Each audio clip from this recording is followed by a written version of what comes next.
آپ روزانہ اس طرح کی ویڈیو دیکھیں گے، کہیں گارڈن میں لے کے بیٹھ رہے ہیں، کہیں ہوٹلز میں لے کے جا رہے ہیں، کہیں مندر میں آرتی پوجا کروائی جا رہی ہے، باقاعدہ ان سے شادی ہو رہی ہے، کورٹ میرج ہو رہی ہے، اس پر کوئی قانونی کارروائی ہوتی ہی نہیں ہے۔ میں اس کا سب سے بڑا ذمہ دار خود ان کے اہل خانہ کو سمجھتا ہوں۔ بزرگوں نے فرمایا کہ بروز قیامت اللہ کے سامنے ایک عورت 4 لوگوں کے جہنم میں جانے کا سبب بنے گی۔ اپنے باپ کے جہنم میں جانے کا سبب، بھائی کے، شوہر کے اور بیٹے کے۔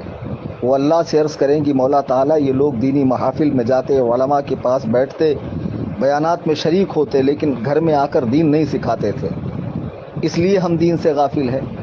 تو اس کی اس گزارش پر، اس کے اس عرض پر اللہ تعالیٰ ان 4 لوگوں کا ٹھکانہ جہنم فرمائے گا۔ آپ نے اولاد کی تربیت کے لیے ہر طرح کی تکالیف برداشت کی، ان کے ناز نخرے پورے کرنے کے لیے، ان کی ہر وش، ہر خواہش کو پورا کرنے کے لیے آپ نے حرام و حلال کی تمیز کی ہے، بغیر روپیہ کمایا۔ لیکن آخر میں کیا ہوا؟ بچی بھاگ گئی۔ اب بھاگنے کے بعد جو اس کے ساتھ سلوک ہوگا، ہو سکتا ہے کہ اس کی عزت تو یقیناً لٹنی ہے، کہیں اس کی فلم بن جائے، کہیں وہ عام ہو جائے، وہ مسلم معاشرے میں منہ دکھانے کے لائق نہ رہے۔ اے میری قوم کی بچیوں، ذرا سوچو کہ جب تم بھاگ کر جا رہی ہو، تمہارے اہل خانہ پر کیسا غم کا پہاڑ ٹوٹا ہوگا، اہل محلہ، اہل خاندان انہیں کیا کیا تانے مارتے ہوں گے۔ خدا نہ خواستہ تمہاری فلم بن گئی اور وہ عام ہو گئی، کیا تم کسی کو منہ دکھانے کے لائق رہو گی؟ ایک تو تمہاری عزت چلی گئی، دوسرا تمہارے ہاتھ سے ایمان چلا گیا، اور ہمیشہ تمہارا ٹھکانہ جہنم ہو گیا۔ تمہیں کس نے کہا کہ اسلام میں عورتوں کا کوئی مقام نہیں ہے؟ اللہ کے نبی علیہ السلام فرماتے ہیں کہ جنت ماں کے قدموں کے نیچے ہے۔ اللہ کے حبیب فرماتے ہیں کہ بہن کے ساتھ حسن سلوک، اچھا برتاؤ، اس کے دوزخ میں جانے سے اسے روک دے گا۔ بیٹی کی اچھی پرورش جہنم سے آڑ بن جائے گی۔ ماں بھی تم ہی ہو، بیٹی بھی تم ہی ہو، بہن بھی تم ہی ہو، اور بیوی کے ساتھ حسن اخلاق سے پیش آنے کے تعلق سے اللہ کے نبی علیہ السلام فرماتے ہیں عورتوں کے چہروں پر نہ مارا جائے، چونکہ اللہ نے اسے خوبصورت بنایا ہے۔ اور آپ نے اپنی بیویوں سے محبت کرنے والوں کے تعلق سے کہ جب دونوں ایک برتن میں کھانا کھاتے ہیں تو ملائکہ ان پر رشک کرتے ہیں۔ بے شمار فضیلتیں آئی ہے، یہ ساری چیزیں آپ کی نگاہ کے سامنے نہیں ہے۔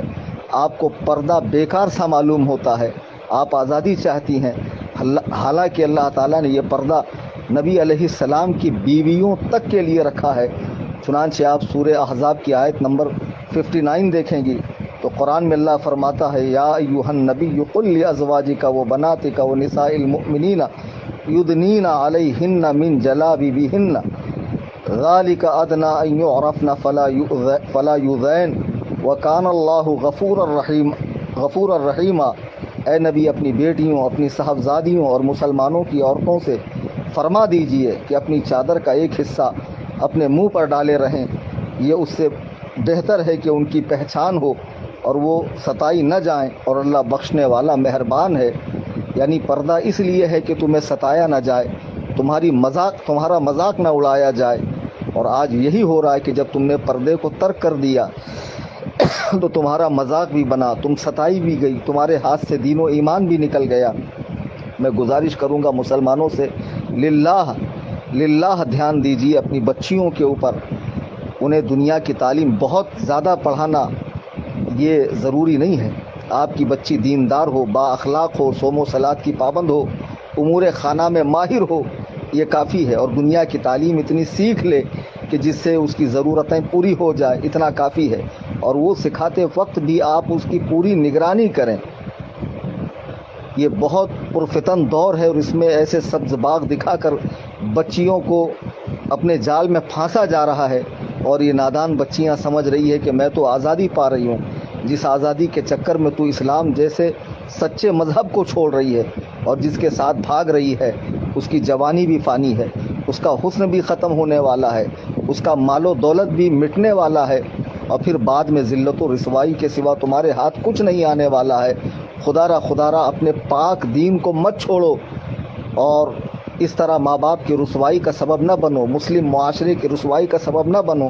میں تمام علماء کرام سے، تمام قائدین سے، تمام اہل خانقاہ سے، تمام خطبہ حضرات سے گزارش کروں گا کہ اسے موضوع تقریر بنایا جائے اور اس پر مسلمانوں میں بیداری پیدا کی جائے کہ مسلمان اپنی بچیوں کی تربیت دینی ماحول کے اندر کریں، دینی ماحول کے اندر کریں۔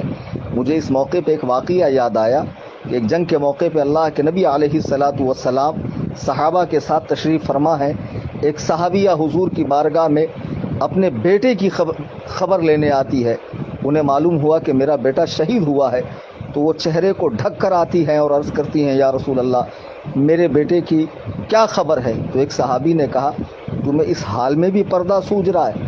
یعنی یہ تو ایسے غم کا معاملہ ہے کہ تم پر تو غموں کا پہاڑ ٹوٹا ہے، اس میں تو ہوش نہیں رہتا ہے، بال بکھرے ہوئے ہوتے ہیں، دوپٹہ کہاں کے کہاں ہوتا ہے، پیروں میں چپل کا ہوش نہیں رہتا ہے، اور یہاں بھی تم پورے اہتمام کے ساتھ پورے پردے کے ساتھ آئی ہے۔ تو وہ صحابیہ کہتی ہے میں نے اپنا بیٹا کھویا ہے، میں نے حیا کو نہیں کھویا ہے، میں نے حیا کو نہیں کھویا ہے۔ اللہ کے نبی علیہ الصلاۃ والسلام اپنی بیوی ایک نابینا صحابی کے آنے پر فرماتے ہیں کہ پردہ کرو۔ جب انہوں نے عرض کی یا رسول اللہ وہ تو اندھے ہیں، حضور نے فرمایا تم تو انہیں دیکھ سکتی ہو۔ تو مسلمان بچیوں کے لیے، مسلمان عورتوں کے لیے جو پردے کا حکم تھا وہ ان کی عزت کے لیے، اور یہ مت سمجھو کہ پردے میں جو چیز ہے اس کی کوئی حیثیت نہیں ہے۔ اللہ کا مقدس گھر خانہ کعبہ وہ پردے میں ہے، ہر مسلمان کے دل میں ہے۔ اللہ کی مقدس کتاب قرآن کریم وہ پردے میں ہے، غلاف میں ہے، اسے سروں پہ اٹھایا جاتا ہے، چھوما جاتا ہے، احترام کیا جاتا ہے۔ جو چیز کھلی ہوئی ہوتی ہے، کھانے پینے کی کھلی ہوئی چیزوں کو آپ دیکھیں اس پر مکھیاں بھن بھناتی ہے، تو تم بے پردہ جب کالج میں اسکول میں جاؤ گی، ماں باپ کی اجازت کے بغیر یہاں وہاں جاؤ گی، تو یہ جتنی مکھیاں ہیں تمہارے ارد گرد بھن بھنائیں گی اور تمہیں اچک لے جائیں گی، تمہاری عزت بھی جائیں گی، تمہارا نام بھی خراب ہوگا، تمہارا دین بھی چلا جائے گا۔ خدا را ہوش میں آؤ۔ میں عرض کروں گا کہ تمام ہمارے جو ذمہ داران ہیں قوم کے وہ آگے آئیں اور اس مسئلے پر کانفرنس کریں، جلسے کریں، کتابیں لکھیں، اور جگہ جگہ مسلمانوں کو بیدار کیا جائے کہ وہ اپنی بچیوں کی تربیت صحیح کریں۔ یہ چند مختصر سی باتیں تھی۔ خدا واقعی دل دکھتا ہے جب اس طرح کی چیزیں سامنے آتی ہے، ویڈیوز وغیرہ واٹس ایپ پہ لوگ بھیجتے ہیں کہ فلاں مسلم بچی گارڈن میں ایک غیر مسلم کے ساتھ گل چھرے اڑا رہی تھی اور انہیں پکڑا گیا، اور پھر وہ بالکل جری ہو کر شیرنی بن کر جواب دیتی ہے کہ کیا رکھا ہے اسلام میں سوائے ذلت کے، رسوائی کے، اور بچے پیدا کرنے کے، اور اس کے اس کے۔ تو یہ جو زبان ان کو پھوٹی ہے اس کی وجہ یہ ہے کہ یہ واقعی دین سے ناواقف ہیں، ورنہ اسلام میں عورتوں کا اتنا مقام رکھا گیا ہے۔ اللہ اکبر کبیرہ۔ سیدہ کائنات حضرت سیدہ فاطمہ زہرا رضی اللہ تعالیٰ عنہ نبی کریم صلی اللہ علیہ وسلم کی صاحبزادی ہیں۔ حضور آپ کو دیکھنے کے لیے آپ کے گھر تشریف لے جایا کرتے تھے۔ اسلام میں بیوی سے محبت ہے، ماں سے محبت ہے، بہن سے محبت ہے، بیٹی سے محبت ہے، ان کو پورے عزت و وقار کے ساتھ رکھنے کا حکم ہے۔ اور انشاءاللہ الرحمن اس مسئلے کی حساسیت کو دیکھتے ہوئے ہم جو ممبئی کی سرزمین پہ الجامعۃ الحنفیہ حدیقۃ النعمان ادارہ قائم کریں گے، اس میں خاص بچیوں کی دینی تعلیم کے لیے بھی ایک شعبہ ہوگا، جس میں انشاءاللہ بچیوں کو زیور تعلیم سے آراستہ کیا جائے گا۔ رمضان کریم کا مقدس مہینہ ہے، میں احباب سے گزارش کروں گا کہ تنظیم کا زیادہ سے زیادہ مالی تعاون کریں اپنی زکوٰۃ، صدقات، فطرے، فدیے وغیرہ سے، تاکہ جلد سے جلد ہمارا یہ جامعہ قائم ہو جہاں مسلمانوں کے بچوں کو، بچیوں کو دینی تعلیم سے آراستہ و پیراستہ کیا جائے۔ تفصیل کے لیے آپ میرے نمبر پر رابطہ کریں 9820 672 770۔ شاید کہ اتر جائے تیرے دل میں میری بات، انداز بیاں گرچہ بہت شوق نہیں، وما علینا الا البلاغ۔